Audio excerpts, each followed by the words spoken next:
Hello दोस्तों नमस्कार। आपका अपने यूट्यूब चैनल कॉम्प्लेक्स क्लासेस में आप सभी लोगों का स्वागत है। तो आज के वीडियो में हम लोग यूपी डीएलएड सेकंड सेमेस्टर 2025 का क्लास करने वाले हैं और इसमें जो है पेपर नंबर 6 है। अगर सब्जेक्ट की बात करें सब्जेक्ट आपका हिंदी है और इसमें जो है प्रैक्टिस सेट नंबर जो है हम लोग 7th कर रहे हैं। इसके पहले आप लोग नहीं देखे हैं तो जो है देख सकते हैं और इसमें जो आपको क्वेश्चन देखने को मिलेगा 2016 से लेकर 2023 तक के जो है प्रश्न आपको देखने को मिलेगा और इस वीडियो में हम लोग जो है अलग उत्तरीय प्रश्न का जो है ये सेकंड प्रैक्टिस सेट है। ठीक है, तो आप लोग जो है लास्ट तक वीडियो में बने रहिएगा और जो लोग अभी तक चैनल को सब्सक्राइब नहीं किए सब्सक्राइब कर सकते हैं और इसका पीडीएफ प्राप्त करना चाहें तो आप लोग जो है टेलीग्राम चैनल से जुड़ सकते हैं और अदर सब्जेक्ट की अगर राजन सीरीज पढ़ना चाहते हैं या जो है फर्स्ट सेकंड थर्ड मतलब 3 पर्सन जो है आप लोगों को कंप्लीट बिल्कुल पढ़ा दिए हैं। तो आप लोग पढ़ना चाहते हैं तो चैनल पर जाकर जो है पढ़ सकते हैं। और अभी तक जो लोग चैनल को सब्सक्राइब नहीं किए हैं सब्सक्राइब कर सकते हैं। तो चलिए दोस्तों वीडियो को लाइक कर सकते हैं। तो हम लोग जो है इसमें करने वाले हैं प्रैक्टिस सेट नंबर 7। इसके पहले हम लोग 6 प्रैक्टिस सेट में 40 क्वेश्चन जो है कंप्लीट कर चुके हैं। तो आज के वीडियो में हम लोग जो है 41 नंबर से स्टार्ट करने वाले हैं। यहाँ पे दिया है कि वर्णन वर्णन जो शब्द है वर्णन शब्द यहाँ पे वर्णन, एक मिनट, जो आपका वर्णन शब्द है यहाँ पे देख सकते हैं वर्णन शब्द के जो है दो पर्यायवाची शब्द को जो है लिखना है। तो वर्णन मीन्स होता है जैसे कथन हो गया और आख्यान हो गया, ये वर्णन के जो है दो पर्यायवाची शब्द हो गए। उसके बाद में हम 42 नंबर की बात करते हैं। यहाँ पे दिया है कि सर्वनाम के दो उदाहरण लिखिए। तो सर्वनाम क्या होता है? सर्वनाम, एक मिनट, सर्वनाम होता क्या है? एक मिनट भाई लोग, यहाँ पे अगर हम सर्वनाम की बात करें तो सर्वनाम मीन्स होता क्या है? स्टेबल क्यों नहीं हो रहा है जी? हाँ, तो सर्वनाम उसे कहते हैं जो संज्ञा के स्थान पर जो है बोले जाते हैं, उसको जो है हम लोग सर्वनाम कहते हैं। जैसे यहाँ पे हम हो गया, आप हो गया, मैं, तुम, वह, उन्होंने, या उनसे, इनसे, किसके, किसी को इत्यादि। अब उसके बाद में यहाँ पे दिया है 43 नंबर में कि अंश और अंश शब्द का जो है क्रमशः अर्थ क्या होता है। तो जो आपका यहाँ पे अंश होता है इसका मतलब होता है भाग और अंश का मतलब होता है कंधा। ठीक है, उसके बाद में यहाँ पे 44 नंबर में दिया हुआ है कि स्वर किसे कहते हैं। तो स्वर उसी को कहते हैं जो किसी उच्चारण, जो किसी की जो है अन्य की सहायता से नहीं बोले जाते हैं, जो स्वतंत्र रूप से बोले जाते हैं उसी को जो है स्वर कहते हैं। तो यहाँ पे क्या दिया हुआ है कि स्वर का अर्थ होता है, यहाँ पे स्वर का अर्थ होता है ऐसा वर्ण जिसका उच्चारण अपने आप हो सके। ठीक है, यानी किसी दूसरे की सहायता नहीं पड़ती है, जिसके उच्चारण के लिए जो है दूसरे वर्ण के सहयोग की आवश्यकता नहीं होती है, दूसरे वर्ण के सहयोग की आवश्यकता नहीं होती है, उसको जो है वर्ण कहते हैं। उसके बाद में 45 नंबर में क्या दिया हुआ है कि निम्नलिखित शब्दों के विलोम शब्द लिखे। इसमें जो ये शब्द दिया है उत्थान दिया है और मूक दिया है, इसके जो है हमको विलोम शब्द लिखना है। तो उत्थान का पतन होता है, ठीक है, और मूक का ओछा है वाचाल। मूक मतलब ना बोलने वाला, वाचाल मतलब बहुत बात करने वाला। 46 नंबर में दिया है कि सूक्ष्म पाठ के उद्देश्य बताइए। जो सूक्ष्म पाठ होता है इसके उद्देश्य हमको बताना है।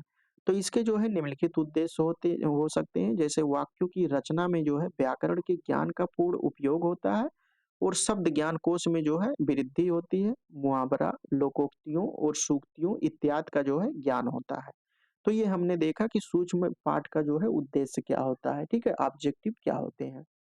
47 नंबर में दिया है कि वाक्य जो होता है वाक्य के जो है कितने प्रकार होते हैं। ठीक है, तो वाक्य मुख्य रूप से जो है 3 प्रकार के होते हैं, जैसे सरल वाक्य हो गया, मिश्रित वाक्य हो गया और संयुक्त वाक्य हो गया। ठीक है, मिश्रित वाक्य में हमने क्या ट्रिक बताया था, मिश्रित वाक्य या इसी को कहते हैं मिश्र वाक्य।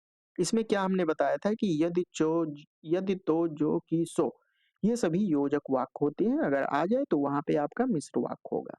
उपसर्ग क्या होता है, उदाहरण सहित इसको समझाना है, 2023 में ये क्वेश्चन बना हुआ है।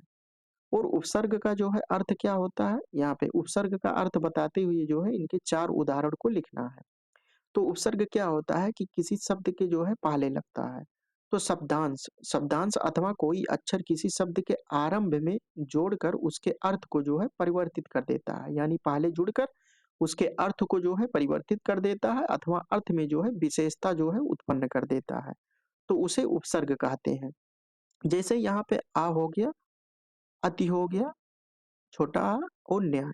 यहाँ पे अगर हम बात करें तो यहाँ पे जो है आपका आ और मर, तो इस प्रकार से यहाँ छोटा आ जो है आपका उपसर्ग हो जाएगा, अमर हो गया, अतिक्रमण। और उसके बाद में अनैतिक, यहाँ पे नैतिक छोटा आ लगा दिए, नैतिक मीन्स होता है नैतिक, और अगर हम छोटा आ लगा दिए तो उसके अर्थ को जो है पलट देगा। तो अनैतिक हो गया, उसी प्रकार से न्याय आलय मतलब न्यायालय। उसके बाद में हम 49 नंबर की बात करते हैं। यहाँ पे दिया है कि सामासिक पद जो है किसे कहते हैं। तो ये हमने बताया था कि दो या दो से अधिक शब्दों को जो है परस्पर मिलकर जो है एक शब्द बनता है, उसी को जो है उस क्रिया को जो है समास कहते हैं, और जो पद होता है उसको जो है सामासिक पद कहते हैं। ठीक है, जैसे हो गया चाय नाश्ता, रोजी रोटी और पढ़ाई लिखाई। 50 नंबर की बात करें, यहाँ पे दिया है कि संज्ञा का अर्थ एवं भेद लिखिए। संज्ञा के अर्थ क्या होता है और इसके भेद को लिखना है। तो वह शब्द जिनसे व्यक्ति, जाति, अवस्था, स्थान तथा वस्तु इत्यादि के नाम का बोध होता है, ठीक है, उसी को जो है संज्ञा कहते हैं। और संज्ञा जो है 5 प्रकार के होते हैं। कौन कौन से? व्यक्तिवाचक संज्ञा हो गया, जातिवाचक संज्ञा हो जाएगा, और उसके बाद में भाववाचक संज्ञा हो जाएगा, समूहवाचक संज्ञा हो जाएगा, द्रव्यवाचक संज्ञा हो जाएगा। ठीक है, इस प्रकार हमने देखे कि जो आपका संज्ञा होता है 5 प्रकार के होते हैं। उसके बाद में अनुरक्ति और निस्सीम शब्द का जो है विलोम शब्द क्या होता है। तो अनुरक्ति का विरक्त होता है, निस्सीम का असीम होता है। इसका हम जो है आप लोगों को ये विलोम का जो है एक सीट जो है उपलब्ध करा देंगे, आप लोग जो है उसको डाउनलोड कर लेना और उसको पढ़ भी लेना। वैसे हम इसका मैराथन कराएंगे, अभी आपका राजन सीरीज कंप्लीट हो जाए उसके बाद में राजन सीरीज पढ़ते रहिए, और बीच बीच में आप सभी लोगों को मैराथन जो है मिलता रहेगा क्लास का। यहाँ पे सीट जो है आप लोगों को उपलब्ध कराएंगे टेलीग्राम चैनल पे, वहां पे जाके आप लोग पढ़ लीजिएगा। उसके बाद में 52 नंबर में क्या दिया है कि विस्मयादि बोधक चिन्ह का जो है प्रयोग कब किया जाता है। विस्मयादि बोधक चिन्ह का जो है प्रयोग हम कब करते हैं। तो जैसे हो गया विस्मय हो गया, पीड़ा हो गया, अत्यधिक हर्ष हो गया, झीड़ा हो गया, इत्यादि में जो है विस्मयादि बोधक चिन्ह का जो है प्रयोग किया जाता है। अब यहाँ पे दिया है कि द्रुत पाठ का अर्थ क्या होता है। इसको हमने ये रिपीटेड क्वेश्चन है, इसको हमने देखा कि द्रुत पाठ होता है कि कम समय में जो है अधिक पढ़ना, यानी शीघ्रता से पढ़ना, तेजी से पढ़ना, ये द्रुत पाठ होता है। उसके बाद में यहाँ पे 54 नंबर में दिया हुआ है कि स्वर और व्यंजन में क्या अंतर होता है।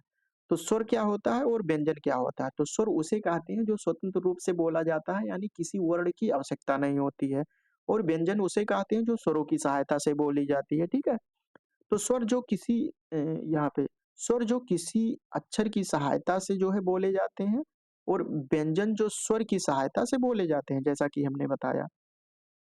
उसके बाद में यहाँ पे गद्य का अर्थ क्या होता है। गद्य क्या होता है? एक पद्य होता है। ठीक है, पद्य मीन्स होता है जैसे पद्य मीन्स होता है पढ़ना, जैसे जो कविता वगैरह होता है वो पद्य होता है। लेकिन गद्य में क्या क्या अंतर आता है कि जिस रचना में छंद शास्त्र के गढ़ एवं मात्राओं के बंधन नहीं होते हैं, इसमें कोई मात्रा वगैरह का बंधन नहीं होता है। ठीक है, वह जो है गद्य होते हैं। जैसे कविता है तो कविता, और दोहा, दोहा हो गया जैसे उसमें कितनी मात्राएं होती हैं, दोहा, छंद, चौपाई, इन सभी का एक नियम होता है। लेकिन जो गद्य होता है इसमें ऐसा कोई नियम नहीं होता है। यहाँ पे है प्रश्न नंबर 56 कि विद्यार्थी की गतिविधि का मूल्यांकन किस प्रकार से किया जा सकता है। यानी उनकी जो गतिविधि है उसका जो है मूल्यांकन अगर हमको करना है तो हम किस प्रकार से कर सकते हैं। विद्यार्थी की गतिविधि का जो है मूल्यांकन बाल सभा, विद्यालय की पत्रिका, वाद विवाद प्रतियोगिता और अंताक्षरी प्रतियोगिता, वार्षिक उत्सव एवं अन्य समारोहों में भागीदारी एवं उपलब्धता द्वारा किया जा सकता है। तो विद्यार्थी की गतिविधि की किस प्रकार से जो है विद्यार्थी में कौन सा रुचि है, कौन सी गुण है, इसका जो है हम लोग इस प्रकार से मूल्यांकन कर सकते हैं। संयुक्त वाक्य किसे कहते हैं। तो संयुक्त वाक्य की अगर डेफिनेशन देखेंगे तो संयुक्त वाक्य क्या होता है कि दो, यहाँ पे देख सकते हैं कि वाक्यों में दो या दो से अधिक, यानी ये भी कह सकते हैं कि कम से कम दो अधिक स्वतंत्र रूप से जो है समुच्चय बोधक जुड़े होते हैं, परंतु परस्पर आश्रित नहीं होते हैं, संयुक्त वाक्य जो है कहलाता है। ठीक है, यानी अलग अलग होते हैं एक दूसरे पर, जो आश्रित नहीं होते। मिश्रित वाक्य का अर्थ क्या होता है। तो मिश्रित वाक्य क्या होता है कि वाक्य में एक मुख्य उपवाक्य होता है। वाक्य में एक वाक्य होता है लेकिन उसका एक उपवाक्य होता है, तथा एक अथवा अधिक उपवाक्य हो सकते हैं, उसको जो है मिश्रित वाक्य कहते हैं। जैसे डॉक्टर ने कहा प्रतिदिन योगासन करना चाहिए, जो हमने ट्रिक बताया कि यदि यदि तो जो कि सो ये सभी अगर बीच में आ जाए तो आपका जो है मिश्र वाक्य होगा। यहाँ पे की आ गया आपका यदि तो जो कि सो ये सभी जो है आते हैं तो मिश्र वाक्य होता है, ठीक है। उसके बाद में यहाँ पे 54 नंबर 59 नंबर में दे रहा है 59 नंबर में कि बालकों को कहानी पसंद होने का क्या कारण हो सकता है। यानी बालकों को जो है कहानी क्यों पसंद आता है, क्योंकि उनको कहानी में रुचि उत्पन्न होती है, इसीलिए जो है उनको जो है कहानी पसंद आता है। तो हिंदी गद्य में जो है सर्वाधिक महत्वपूर्ण कहानी होता है और कहानी में घटनाओं का सजीव चित्रण होता है, ठीक है। कहानी जो होता है उसमें सजीव चित्रण होता है, तो उसमें जो है बालकों को इसीलिए जो है ये कहानी पसंद आती है। उसके बाद में इसके आगे हम देखें 60 नंबर में दिया है कि कहानीकार का प्रमुख कौशल क्या होना चाहिए। जो कहानीकार होते हैं उसकी जो है प्रमुख कौशल क्या होना चाहिए, जो कहानी कहते हैं उसके अंदर जो है कौन-कौन से कौशल होना चाहिए। तो कहानी में जो है कौतूहल और जिज्ञासा बनाए रखना कहानीकार का जो है प्रमुख कौशल होता है।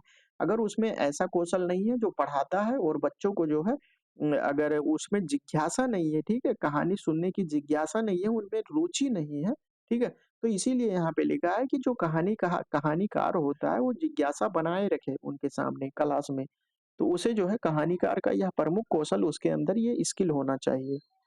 उसके बाद में यहाँ पे दे रहा है, यहाँ पे 61 नंबर में क्या है कि लोक 1 मिनट, यहाँ पे दे रहा है कि लोक कथा से जो है क्या लाभ होते हैं। जो लोक कथा होता है इससे क्या लाभ होता है, ठीक है। लोक कथा से होने वाले लाभ को लिखना है। तो लोक कथा के माध्यम से जो है बच्चों के मस्तिष्क में धार्मिक और शिक्षाप्रद भावनाएं जो है उत्पन्न की जा सकती है, ठीक है, इसी को जो है लोक कथा कहते हैं। उसके बाद में हम देखते हैं 62 नंबर, यहाँ पे दिया है कि वाचन कितने प्रकार के होते हैं। जो वाचन होता है ये मुख्य रूप से दो प्रकार के होते हैं, सस्वर वाचन होता है, एक मौन वाचन होता है, ठीक है। 63 नंबर में क्या दे रहा है कि ध्वनि कितने प्रकार के होते हैं। जो ध्वनि आपका होता है, ध्वनि ध्वनि की बात कर रहा है, ध्वनि जो है कितने प्रकार के होते हैं। तो ध्वनि जो है आपका दो प्रकार का होता है, कौन कौन से। यहाँ पे फर्स्ट की बात करें तो एक हो गया सार्थक ध्वनि और निरर्थक ध्वनि। निरर्थक ध्वनि मतलब हो गया जिसका कोई अर्थ ना निकले, सार्थक ध्वनि हो गया जिसका कोई अर्थ निकले, ठीक है। अब यहाँ पे दिया है कि शब्द जो है किसे कहते हैं। जो शब्द होता है यहाँ पे, शब्द जो है किसे कहते हैं, शब्द जो होता है उसको शब्द किसको कहते हैं, ठीक है। तो अपने भावों को दूसरों तक जो है प्रसारित करने हेतु ध्वनि प्रतीकों का उपयोग करना पड़ता है और इन ध्वनियों के मेल को जो है शब्द कहते हैं। जैसे अपने अंदर के भाव को जो है दूसरों के सामने प्रकट करना होता है, उनके पास पहुंचाना होता है कि उनको समझ में आए, तो इन्हीं ध्वनियों को जो है, ध्वनियों के मेल को जो है शब्द कहते हैं। अगर हम बात करें 65 नंबर की, तो यहाँ पे क्या दिया हुआ है कि गतिविधियों पर आधारित शिक्षण से जो है क्या तात्पर्य होता है। जो गतिविधि पे आधारित शिक्षण होता है, गतिविधि पर आधारित शिक्षण का तात्पर्य क्या होता है, ठीक है, इसको यहाँ पे बताना है कि गतिविधि पर आधारित शिक्षण से मतलब क्या होता है। तो हम लोग देखते हैं यहाँ पे दिया हुआ है कि गतिविधि आधारित शिक्षण यानी शिक्षण कार्य में वही विधि उपयोगी मानी जाती है जिसमें शिक्षक और छात्र जो है, शिक्षक और छात्र, क्या दिक्कत है भाई।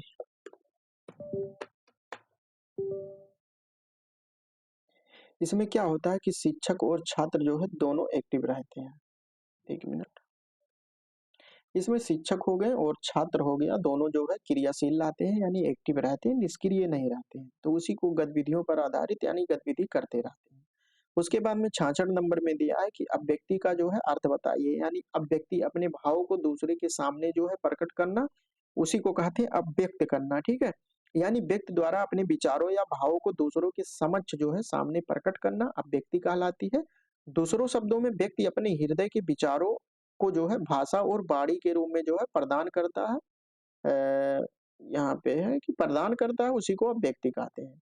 अब 67 नंबर की अगर हम बात करें तो यहाँ पे क्या दे रहा है कि प्रोफेसर रमन बिहारी लाल ने जो है मौखिक अभिव्यक्ति को किस प्रकार से परिभाषित किया है। यहाँ पे प्रोफेसर रमन बिहारी प्रोफेसर रमन बिहारी लाल ने मौखिक अभिव्यक्ति को जो है किस प्रकार से परिभाषित किया है, इसको बताना है। तो इसके उत्तर की बात करें तो रमन बिहारी के अनुसार जो है मानव अपने हृदय के भाव प्रकट करने के लिए जो है जिस ध्वन्यात्मक संकेत अथवा साधन का जो है प्रयोग करता है उसी को जो है मौखिक अभिव्यक्ति कहते हैं।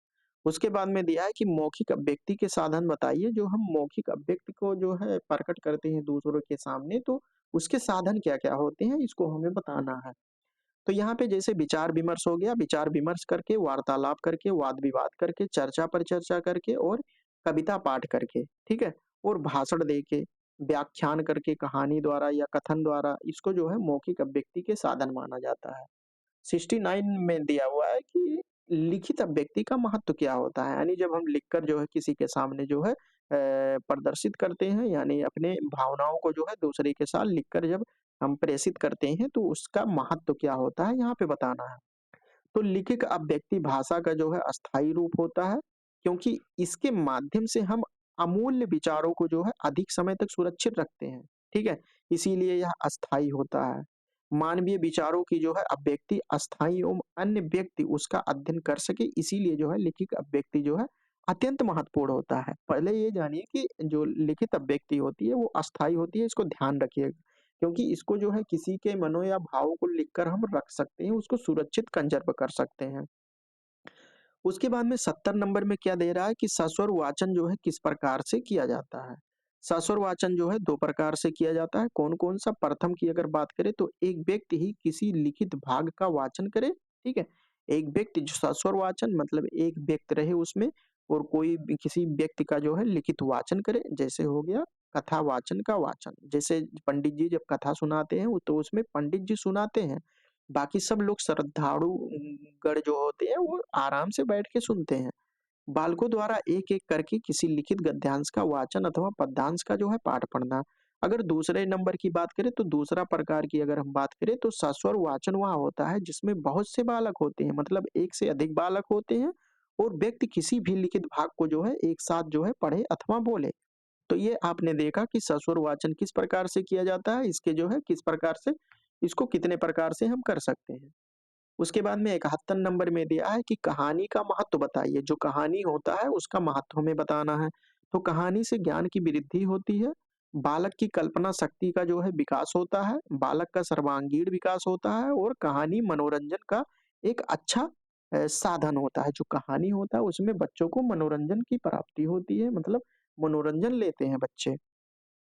उसके बाद में दिया है कि सर्वनाम किसे कहते हैं? सर्वनाम की जो है प्रकार लिखना है 2023 में ये क्वेश्चन आया हुआ है, तो सर्वनाम किसे कहते हैं इसको हम देखते हैं। तो कुछ शब्द जो है संज्ञा के स्थान पर जो बोले जाते हैं उसको जो है सर्वनाम कहते हैं। जैसे यहाँ पे हो गया हम, आप, मैं, तुम, वह, वह, उन्होंने, उनसे, इनसे, किनसे, किसने, किसी को इत्यादि यानी राजन सीरीज में आपके जो है रिपीट करके जो है वही क्वेश्चन बार-बार दिया है। सर्वनाम के बारे में देखें तो सर्वनाम आपका जो है 6 प्रकार के होता है जैसे पुरुषवाचक सर्वनाम हो गया, निजवाचक सर्वनाम हो गया, संबंधवाचक सर्वनाम हो गया, प्रश्नवाचक सर्वनाम हो गया, निश्चयवाचक सर्वनाम हो गया, अनिश्चयवाचक सर्वनाम हो गया। ठीक है? पुरुषवाचक सर्वनाम तो यहाँ पे हमने 6 प्रकार इसके सर्वनाम के देखे। उसके बाद में 73 नंबर में दिया हुआ है कि क्रिया के भेद बताइए। जो क्रिया होती है इसके जो है प्रकार बताना है। तो कर्म के आधार पर होता है। उसके बाद में रचना के आधार पर क्रिया होती है, कर्म के आधार पर होता है, सकर्मक क्रिया होती है और अकर्मक क्रिया होती है। सकर्मक क्रिया में जो है क्रिया का प्रभाव जो है कर्म पर पड़ता है। सकर्मक क्रिया में क्रिया का प्रभाव जो है कर्म पर पड़ता है। उसके बाद में रचना के आधार पर जो है क्रिया के भेद बताई यहाँ पे जैसे हमने पढ़ा। यहाँ पे जो हमने पढ़ा कि रचना के आधार पे क्रिया, तो रचना के आधार पे क्रिया को जो है 4 प्रकार से हम लोग व्यक्त करते हैं। कौन-कौन सी क्रिया? जैसे प्रेरणा प्रदत्त क्रिया, एक होती है प्रेरणा प्रदत्त क्रिया, उसके बाद में होती है संयुक्त क्रिया, नामधातु क्रिया या पूर्वकालिक क्रिया। इसके जो है विस्तार में आपको पढ़ने की आवश्यकता नहीं है क्योंकि आपके एग्जाम में केवल प्रकार पूछा जाता है और परिभाषा पूछी जाती है, ठीक है? उसके बाद में से 75 नंबर में दिया कि शब्द की व्याख्या कीजिए, शब्द क्या होता है? तो व्यक्ति के जो है विचारों के प्रतीक के रूप में जो है उच्चारित की जाने वाली ध्वनियों के समूह अथवा संकेतों को जो है शब्द कहते हैं। तो शब्द क्या होता है कि ध्वनियों अथवा संकेतों के समूह को जो है शब्द कहते हैं। उसके बाद में दिया है कि पदक्रम का क्या अर्थ होता है। जो पदक्रम होता है उसका अर्थ क्या होता है? तो शब्दों को जो है उचित क्रम में लगाकर वाक्य बनाने को पदक्रम कहा जाता है। यहाँ पे देख सकते हैं कि पद है, उसके बाद में कर्म है, यानी पद को जो है कर्म में लिखना पदकर्म कहलाता है। उसको उचित क्रम में लगाकर जो है जिससे जो है कोई भाव प्रकट हो। तो ये वाक्य जो है बनते हैं, वाक्य किसे कहते हैं? जिससे जो है यानी ऐसा सुव्यवस्थित वर्णों का रूप जिससे जो है हमको कोई भाव व्यक्त होता है। इसको हमने बताया कि वाक्य किसे कहते हैं। इसके पहले यहाँ पे दिया है कि शब्द कितने प्रकार के होते हैं, तो शब्द जो है आपका 2 प्रकार का होता है, ध्वन्यात्मक शब्द होता है और वर्णनात्मक शब्द होता है। 78 नंबर में दिया है कि विशेषण की परिभाषा दीजिए तथा इसके भेद को बताइए। जो विशेषण होता है उसकी परिभाषा देना है और इसके भेद भेद को बताना है, ठीक है? तो यहाँ पे क्या दिया है, विशेषण किसे कहते हैं? संज्ञा शब्दों की जो है विशेषता जो बताने वाला शब्द होता है उसी को जो है विशेषण कहते हैं। विशेषण के जो है मुख्य रूप से जो है 4 प्रकार के होते हैं, कौन-कौन से? एक हो गया गुणवाचक विशेषण, यानी किसी वस्तु या व्यक्ति के जो है जब गुणों की विशेषता बताई जाती है तो गुणवाचक विशेषण होता है। परिमाणवाचक विशेषण यानी उसकी क्वांटिटी बताई जाती है। संख्यावाचक विशेषण, संख्या उसकी बताई जाती है 2, 3, 4, ठीक है? उसके बाद में है संकेतवाचक विशेषण यानी संकेत बताया जाता है। 79 नंबर में क्या दिया है कि वचन कितने प्रकार के होते हैं? तो वचन की अगर हम बात करें तो शब्दों का वह रूप जिससे उनका एक अथवा अनेक होने का जो है बोध होता है कि कोई भी वस्तु एक है अथवा एक से अधिक है, तो उसी को कहते हैं वचन। और हिंदी में जो है वचन मुख्य रूप से 2 प्रकार के होती हैं। तो एक हो गया एक वचन और बहुवचन। संस्कृत में अगर पूछ ले तो संस्कृत में वचन जो है 3 प्रकार के होते हैं, एक वचन, द्विवचन और बहुवचन।